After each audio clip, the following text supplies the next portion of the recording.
Hello. Hello. Hello. Hello. Hi, this is Carly. This is Erin. And I'm Abby. And today we're talking about the 12 themes and variations on La Belle Francoise by Mozart. We're going to start off by looking at our timeline right here, as you can see.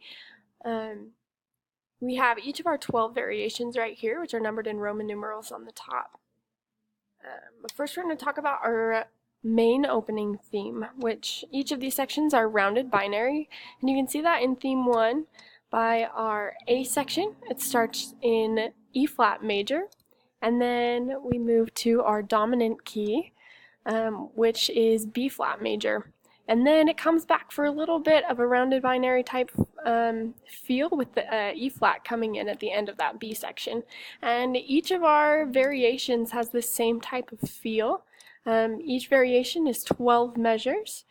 As you can see, some of these in 11, this one is really wide, which shows the tempo marking, which in our 11th variation, we have a tempo marking of adagio, which brings it really slow.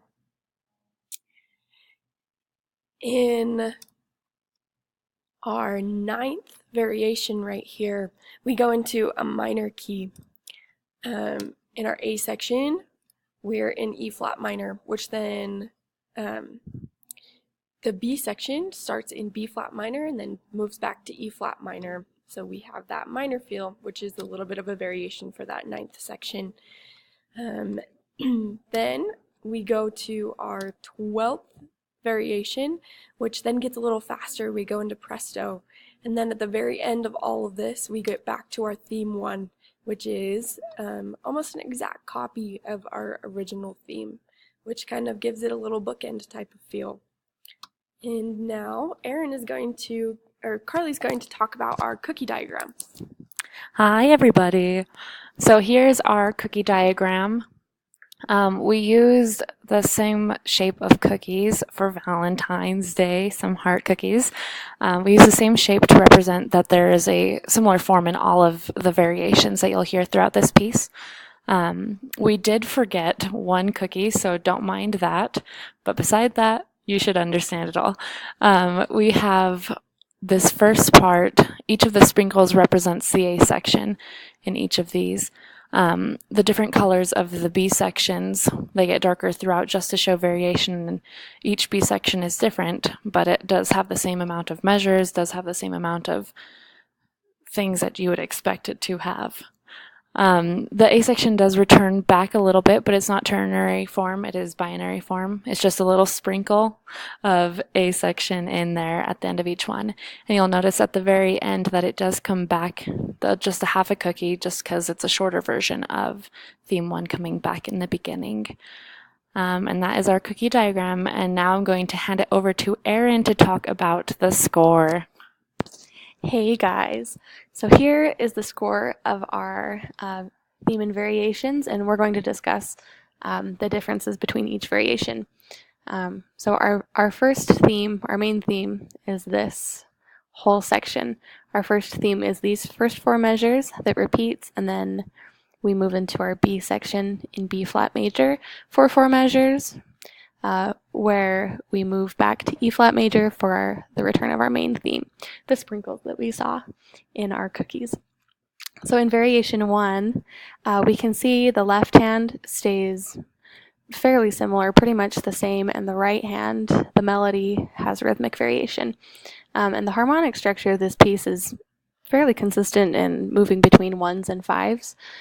So it does leave some room for harmonic variation, which we see sometimes throughout the piece. Variation 2, we keep the right hand melody pretty consistent, and then the left hand you can see is very embellished.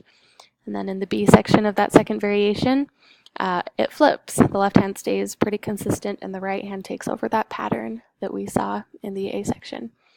In variation 2, we can see that instead of just 8th notes that we have in our 6/8 time, we move to 16th notes. So the rhythmic progression speeds up, and the right hand melody is just embellished like we would expect in theme and variations. In our 4th variation, you can see we have a significantly thinner texture. We do have some harmonic variation, and again, just embellished melody. Variation 5, we can see that rhythmic variation again with our 16th notes, and we just have harmonic outlines in the left hand. We don't have a lot of thick and dense textures like we've seen before. And in variation 6, you can see we have these left hand arpeggiations of the 16th notes and an embellished melody again. And we'll see this more as the variations progress, but we start to see a lot of embellishments with grace notes. In variation 7, we have more embellishment with the grace notes and lots of octaves, staccatos. Again, just embellishments of the melody. And then variation 8, the melody and everything moves up into the upper register. We have again those 16th notes that we've seen before, and something unique about this variation is a first and second ending. We haven't seen that anywhere in the piece, but just a different way to move into our B section here. And then variation 9 is our only minor variation. We move to the parallel minor of E flat minor, and then we modulate to the dominant, which is also the parallel minor of what we've seen before in B flat minor. And then we move back to E flat minor and end on a perfect authentic cadence there. In variation 10, we move back to major, and before we had seen 16th notes and triplets, and now we're seeing 32nd notes.